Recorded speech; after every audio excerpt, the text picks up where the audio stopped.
Hi, everyone. Carmo Sullivan here, Heart to Heart Medium. My podcast is back. I've been waiting to find more interesting people to talk to. We've had some really good, interesting people. And I got to find Dave Schmidt here, and he's a remote viewer. And a lot of you people probably don't know what a remote viewer is, but I'll let him explain it because he'll explain it better than me.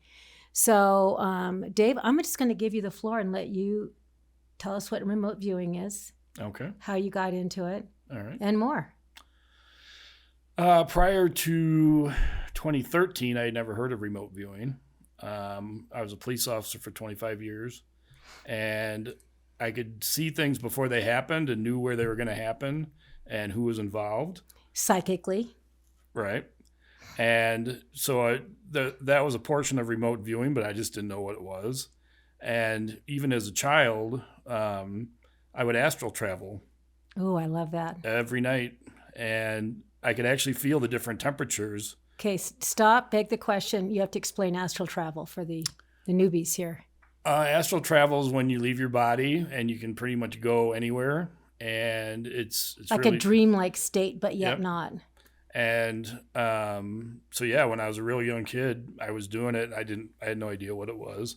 And then when I would come back into my room, maybe because I was young, I don't know, I would crash into my bed, and my sister would come in, and she's like, "What were you doing?" I'm like, I don't know.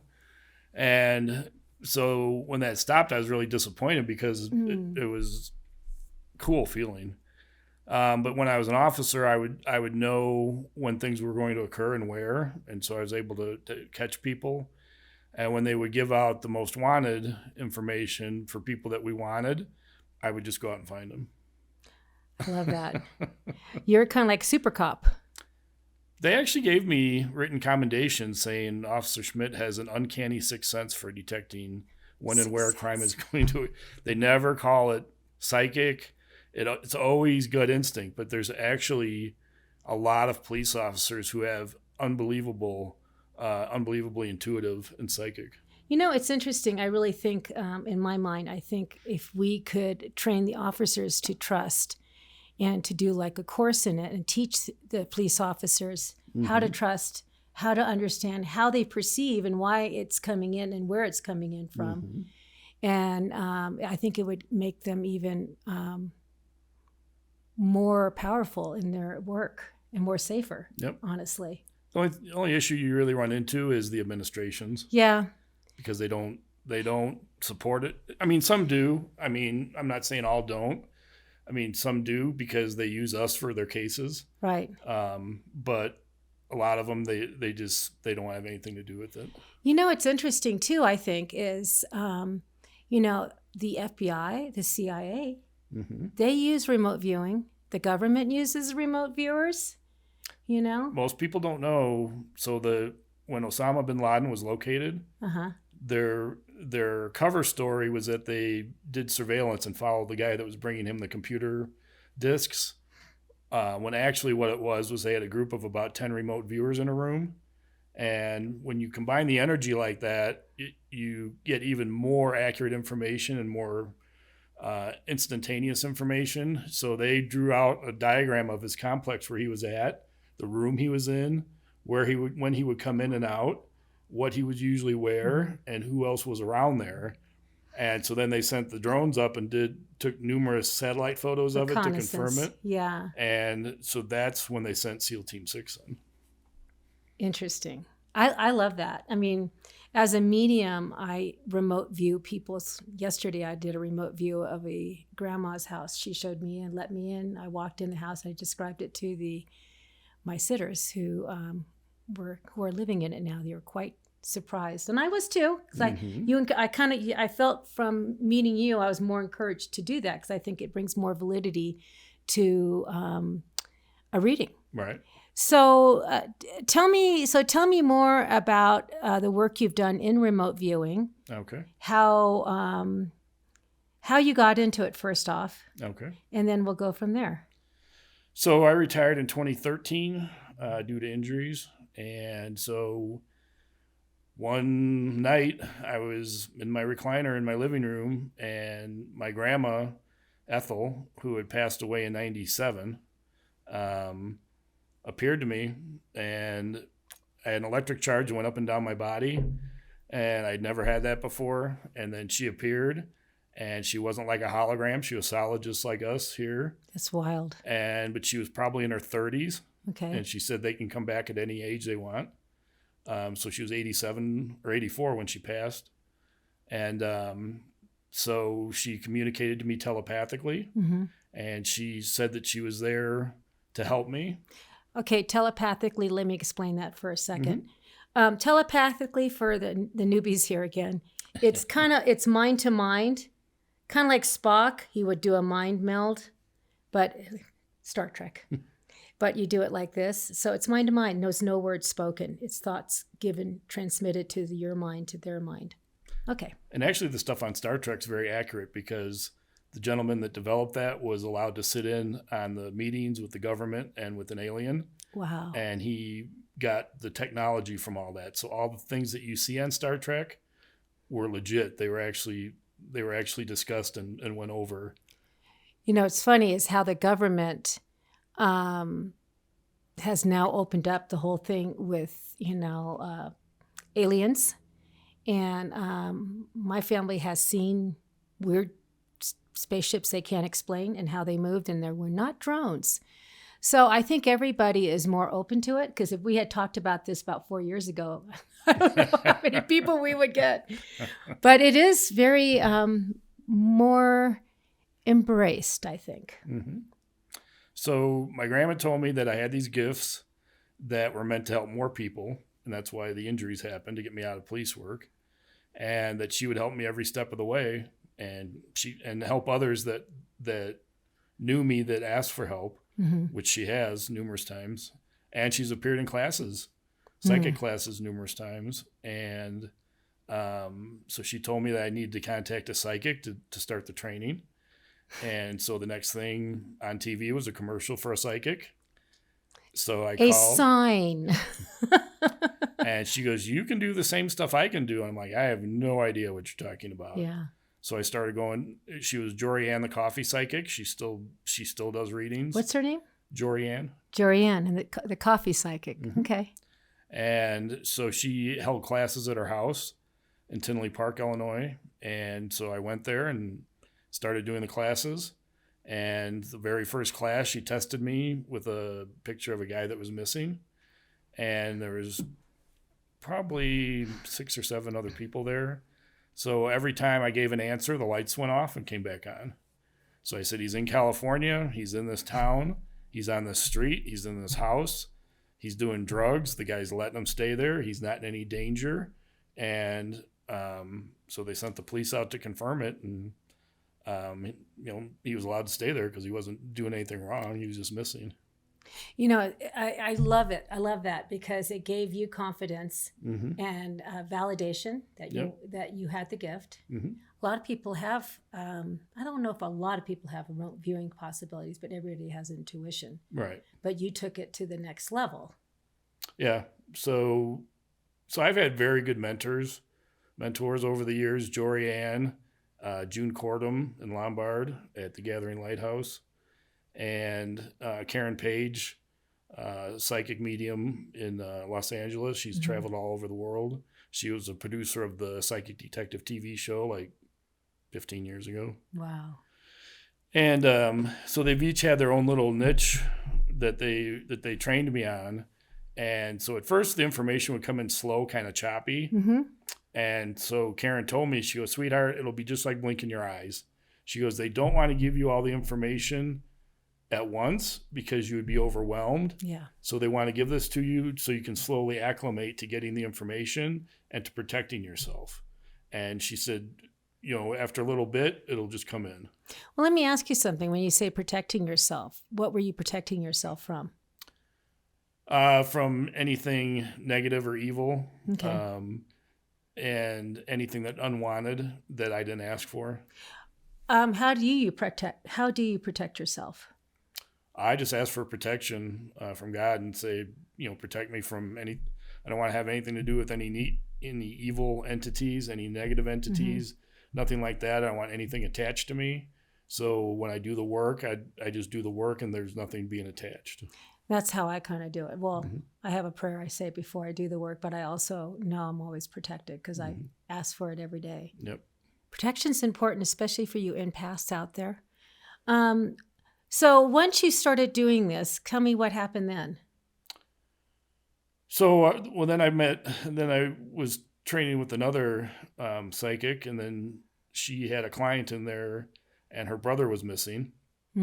So once again, she showed me the photo. And at this point, the information would come in a lot faster. When you take a photo, tell me about the process you're doing in your mind's eye. So when I look at a photo, especially if you can see the eyes, the information just comes in. So is it in pictures? It's like a movie. So like with this guy, and then she said, I could use her computer too, because I use Google Maps to pinpoint locations, and which I just learned on my own.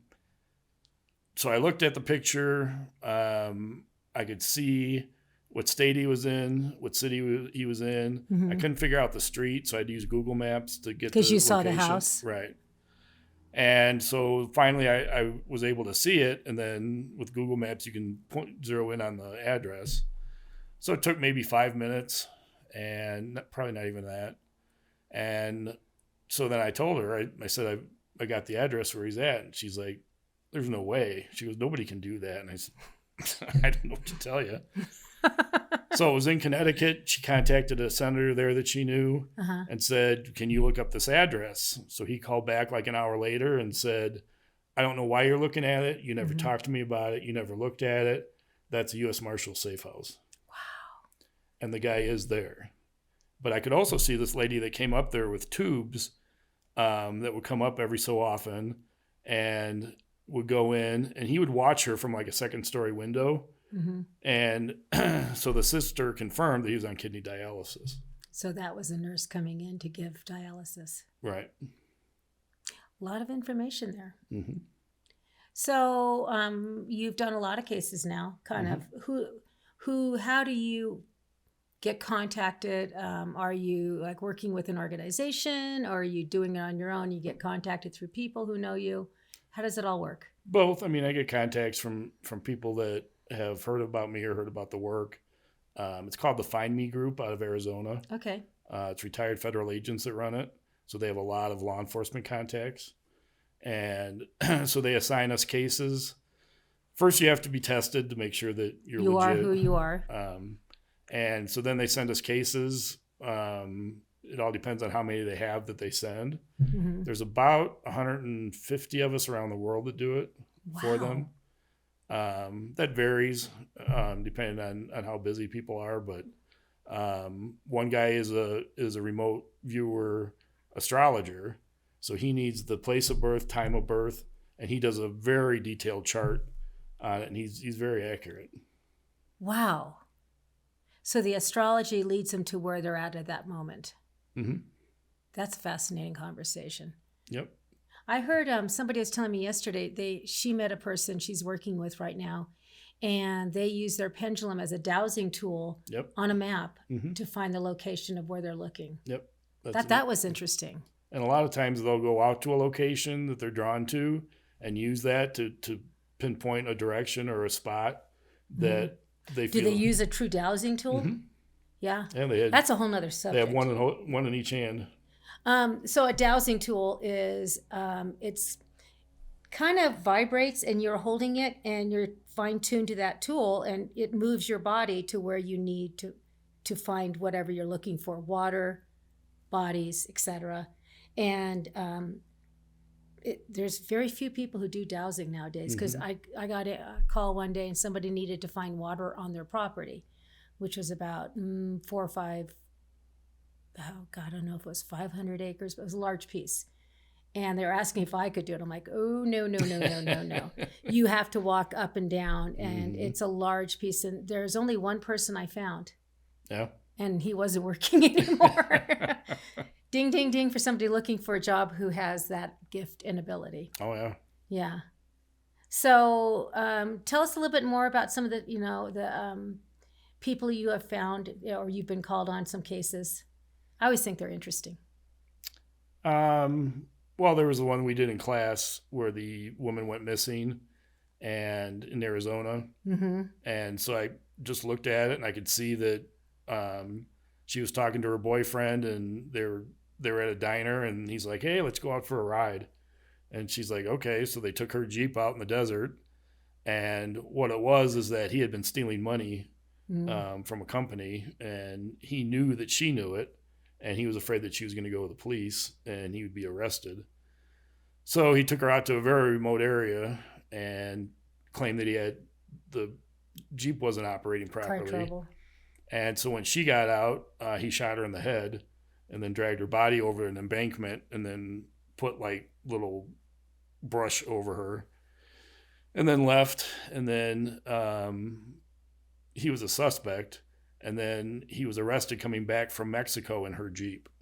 Wow. And then he gave a confession to it. And you found her body within how far of a distance? I know that they told me, we don't get in the feedback from all the cases, but I know they've told me that in my cases, it's within feet. Wow. Most people can get within half a mile or so. Do you do, like, if somebody contact you, I'm missing my daughter, would you look for her? Do you do that too? Yeah, a friend of mine in Denver, friends of hers had contacted her because a paramedic went missing. Mm-hmm. And she goes, can you look at this case? She goes, because I'm not getting anything. And I said, sure. So I said, he got in an argument with his girlfriend at a party at their townhouse. And unbeknownst to her, he had done something improper with the woman in the ambulance, a patient. Mm-hmm. And it hadn't been made public. And he was afraid he was going to be arrested. So a combination of that and the argument with his girlfriend and being drunk, he went to a park north of their townhome and committed suicide with a gun. And she goes, no, he doesn't have a gun. I said, he has a gun. I said, he used it. And I said, this is where he's at. And then for whatever reason, they never sent anybody to that location to look for him.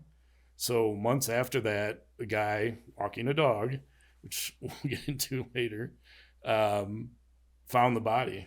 And he had the gun still there, obviously. So if somebody gave you, like, for instance, a case that somebody, there was not understanding their death, you could look at that picture and say, this is what I think happened? Oh, yeah, that happens all the time with these cases. Because you don't know if they're dead or alive. Sometimes we know that they're deceased, but we don't know the circumstances. Mm-hmm. And so that's when we have to look at it. Like another case we worked in class where the mother and son went out for a drive and, he ended up hitting her in the head with a rock and killing her. Nice son. Yeah. And then pushed her down an embankment with the car.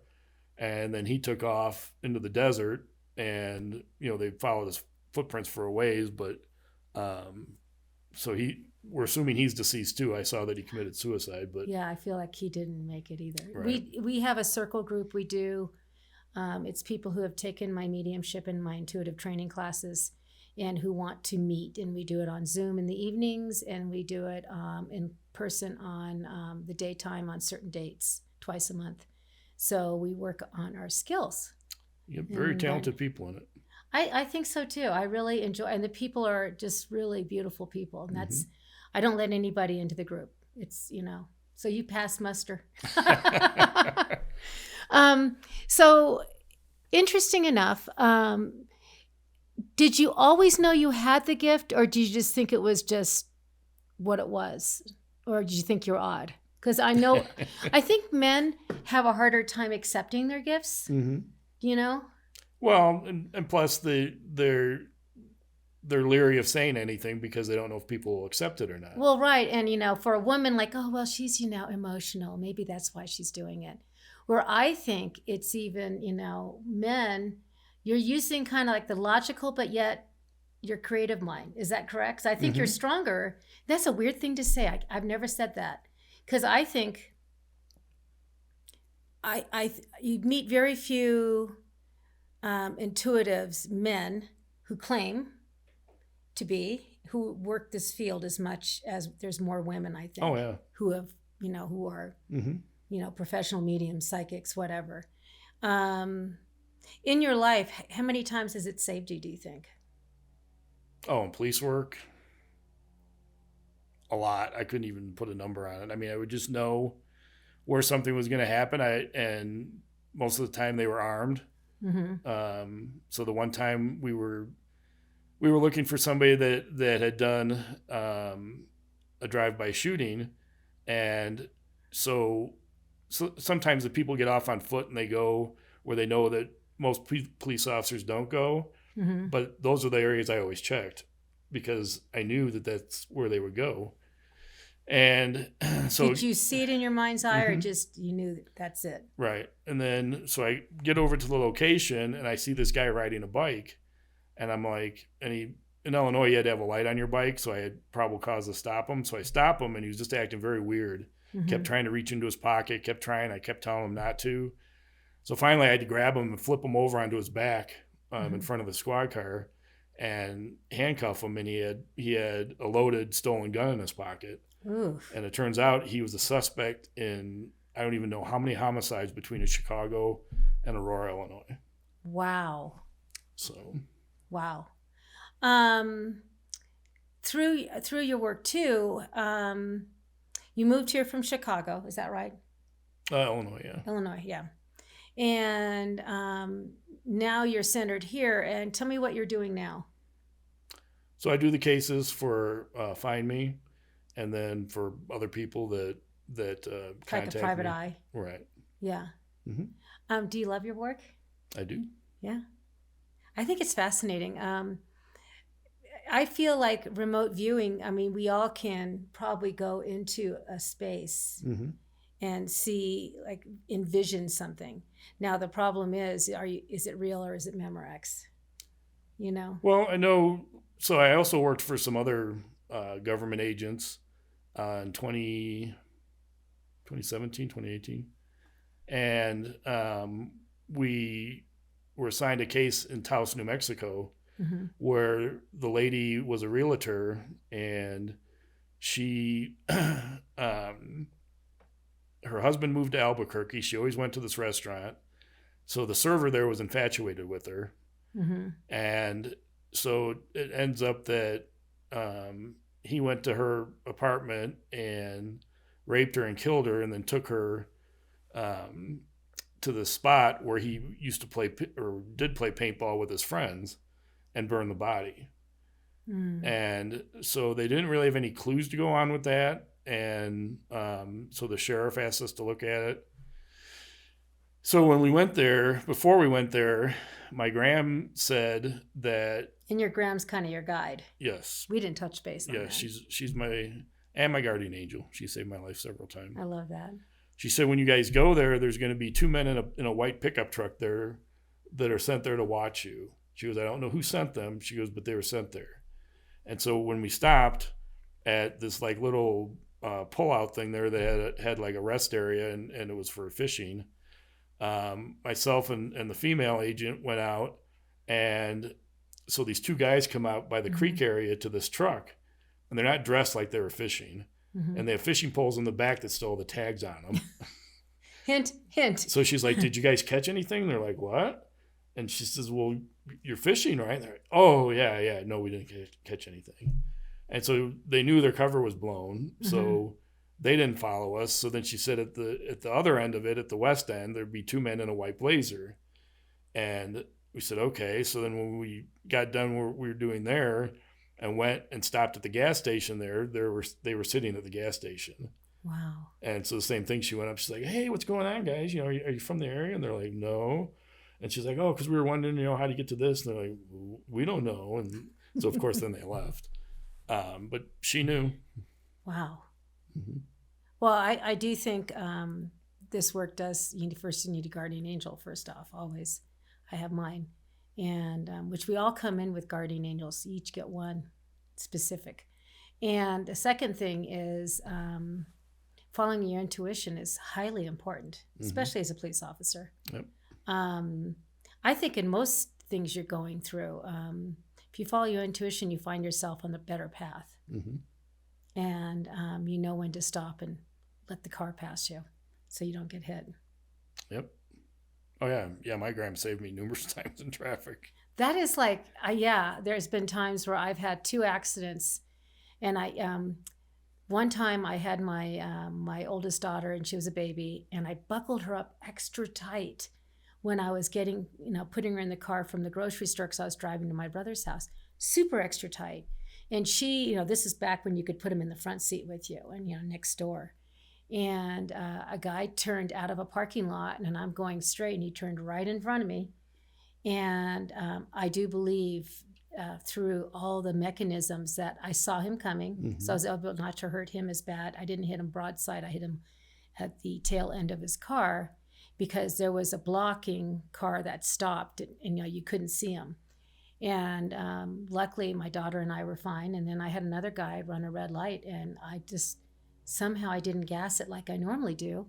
I ended up rolling through to start my car, and through that rolling, he skidded off my front bumper. He would have hit my daughter, my youngest daughter, and myself. Probably would have killed us. He was going 50 miles an hour through a red light. And he ended up hitting the car, who was also turning left like I was, but they didn't see it. And that was not pretty. He was not supposed to be driving his grandma's car, too. He had stolen it. Nice. So I knock on wood. Tell me anything else about remote viewing that you recommend, or why, it could be important. Well, actually, the government uses it. They don't always admit it. So with Osama bin Laden, their cover story was that they did surveillance on the courier who was bringing him the drug or the computer disks. And so they had a room full of remote viewers, probably, I think, 10 of them, who were concentrating on it. And they drew an exact diagram of his complex. And they could see when he came in and out and what he was dressed and who else was in there. And so they sent surveillance planes up and took photographs of it and pinpointed it. And it matched exactly as to what they had drawn. And that's when they sent SEAL Team 6 in. So do you think they probably use it for a lot of different things? Oh, yes. Maybe even right now trying to find the stolen, kidnapped people from Israel.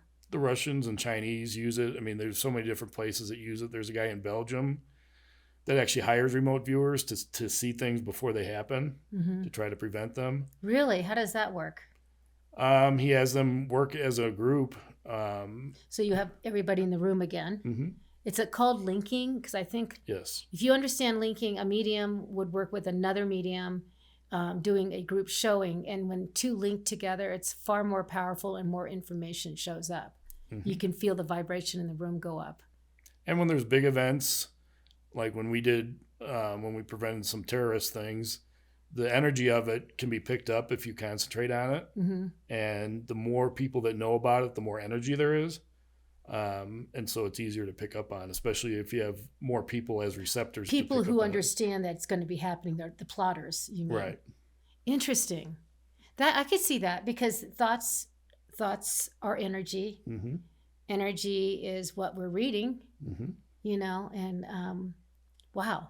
Yeah. That makes me food for thought again. Yeah. Like a lot of people felt 9/11, but they didn't know what they were feeling, or they didn't go to work that day. They just didn't feel comfortable. There's certain times that I have not gone someplace because I'm like, I don't want to do that. And I just listen to my gut. You always have to listen to your gut. It's a fascinating thing when you can figure out where you should and should not be. Right. Sometimes, you might be wrong too, because you're it's a little scary right now. But still, I always feel like we're always where we're supposed to be, when we're supposed to be. Yeah, so like when I started getting information about Sao Paulo, Brazil out of the blue, I had no connection to Sao Paulo, Brazil. Well, what's that about now? And so I just kept getting more information, and then they were showing me a location from above. Normally, I'll see it from all different angles, but it was from above, and I couldn't figure it out. So I didn't know Sao Paulo was 20 million people. It's a huge city. So I kept looking and kept looking. So finally I said, okay, Graham, you said you'd help me, so I need help on this one. And she goes, oh, sweetie, just go a little bit west past the security checkpoints. She's so nice to you. And sure enough, it was just west of the checkpoints, because they knew that the people wouldn't be screened for anything there. Right. So it was outside of a hotel. It was a bus depot. and they had parked, I'll never forget it, a blue Opel Vauxhall. Did you see this in your mind's eye, or were you visualizing in real time or pre-real time before? It just comes in. It comes in before. Okay. So anytime that happens, I write everything down. All the details, all the small details. And you never edit it. So whatever comes to you, even if it sounds stupid or it sounds whatever, write it down, because there's a reason they're giving it to you that way. And it may not mean anything to you, but it would mean a lot to somebody else that's going to be involved in it. So that's a note to people training for mediumship, because you get a lot of interesting things in, and you don't know why you're getting it. I say what I see what I say, no matter if it makes sense to me or not. And it's very interesting, because I will say something and not understand it, but they will understand it. So I'm like, Graham, I don't know anybody in Brazil to give this to. And she goes, oh, yes, you do. And I'm like, what? And she goes, in investigations, you work with Dennis, and he grew up in Sao Paulo, Brazil. Wow. And I'm like, how does she know that? So I called him. They're omnipotent up there. So I called him up. I go, I know this is going to sound stupid. I said, but just hear me out. And I said, this is what I'm doing. He goes, no. He goes, it's totally accepted in Brazil and other places. He goes, the United States is the only place where it's not accepted. He goes, my mom's a medium. He goes, and her best friend is the guy in charge of the federal anti-terrorism police. He goes, so I'm going to send him an email to vouch for you, and then you send an email with the information. And they ended up stopping it. Wow, that's big. And then they wanted me to go down for the Olympics the next year. And Karen Page, who had worked in Brazil, she worked all over the world. Karen Page is a medium psychic from LA, is that right? Correct. She said, no, absolutely not. She goes, that's way too dangerous. She goes, you'd have a huge target on your back. They wouldn't be able to protect you. She goes, you can do this from anywhere. It's a nice thing. That's why people go, well, do I need to be in person to get a reading? It's the same thing. You can Zoom with somebody and the energy still flows your way. So you don't need to be in the room with them. It's an energetic connection from you to them or from you to the city of. Yep. It's really energy. If people understood energy and studied energy, that energy does not dissipate. Thoughts are heard. Like, for instance, you'll be thinking of someone and they call you immediately. Your thoughts are going to them. They get that ding, ding, ding, ding. Oh, I got to call Carm. Hey, I was just thinking of you. Energy. Think about all the little nuances in your life that you get hits. Why are you thinking that? That's weird. I was just thinking of them and they called me, today. How weird. Not really. Happens all the time to me. All the time. Yesterday I was talking about, what was it? I was talking to someone. I said, I was going to have this podcast. I had another person I'm going to be interviewing, but she couldn't make it today. And I was talking about her, and she sent me a text that she was sick right then and there. I'm like, of course. So I like to tell my listeners to always, look deeper. You can also send, like, people think I'm going to send you prayers. Well, prayers are thoughts. And what you're sending to them is light and energy and love. And they feel that too. If you're angry, guess what? People feel that. And I always believe energy attracts like energy. So if you're walking around angry, guess what you're getting? Angry people around you. If you're sad, you're going to get sad people around you. You might get an empath too who wants to give you a hug. But what I'm saying to you is watch your energy, watch your thoughts. Remote viewing is part of the psychic side, and also mediumship, I believe too, because you can remote view a home. Someone's home they lived in back when, and tell them about it, and that's a memory for you. That's remote viewing too. Edgar Cayce was one of the first, probably one of the most famous ones back in the 1920s. As a medical, he was a medical intuitive, but he could also describe the person's house, the color of it, where it was at, what the person was wearing, and the whole layout. And this was way before the internet. So he had no way of knowing, and this is all across the country, he had no way of knowing that. So he was very, very accurate. He would always do it in a trance state too. Yep. So let me talk about trance. Trance state is where you kind of go into being hypnotized, but it's your own way of going into a deeper state. So you may not remember what you're saying, but they taped him. And I think they also filmed him too, a lot of them, but they taped him. And after he came out, he probably wouldn't remember what he said. And a lot of the work we do is more REM work. Mm-hmm. And that means rapid eye movement. When you sleep at night, you're in your REM state at a certain point. Usually, as soon as you start sleeping or early in the morning, certain people are different. And your REM state is where you heal things, you go over things in your mind's eye, and you do the work to clear the day out. And that's the same place we go to do the work. Mm-hmm. And I tell people, I laugh because like, Carm, do you remember when you said? And I go, no, I don't. Unless it's something really weird or you remind me, it's still in my banks, but it's buried. So once you start talking about it, it kind of comes back. And that's the same thing. Mm-hmm. And Edgar, he was amazing. Yes. Amazing. What a gifted person. And mm-hmm. I don't know much about his life, but I want to study him because I do love autobiographies and I like to understand people. He was a Sunday school teacher and he read the Bible, the entire Bible, twice. Do you think he had, what do you call it, instant recall? I don't know. I know that he had a lot of gifts and probably a lot of them went undiscovered. Right. But he was definitely very, very talented. What's interesting I feel now is because of my work and a lot of the clients I get, I feel more and more young people are coming in with strong gifts. Mm-hmm. I'm seeing that they have a lot of anxiety because they don't understand their gifts. Once you understand why you're getting this weird things around you, your anxiety goes down and you learn how to control it. Knowledge is empowerment. Empowerment means that you can lean into your gifts without feeling the stress of them because they are stressful too. June would get several young people like that in class. They would call her and they would say, I don't understand this. It's making me anxious. Mm-hmm. I don't know what I'm supposed to do with it. And then they'd come in and she would help them develop it. And that's what I'm working on right now because I do get a lot of young people mm-hmm. who are suffering because of their anxiety or they're seeing things. They're afraid of it. The more fear you bring in, the more you are blocked. And also the more they feed on you. Fear brings fear. Yep. So if you can come in with a strong mind and understand your gifts and no fear, and that's how I clear houses. And I always protect too. I'm not, arrogant enough to know I can do this on my own. I always bring in Jesus. I love him to death. And with that, more knowledge about your gifts, more ways of protecting yourself. That's really big. Mm-hmm. And how you can use them in a healthy, wealthy way. And you don't have to be a medium or a psychic. That's why I would love to do a class for police officers to teach them. Yes, they are very, very highly Might be in my goals. I'm setting it right now. That's intention setting right there. And actually a woman wrote a book.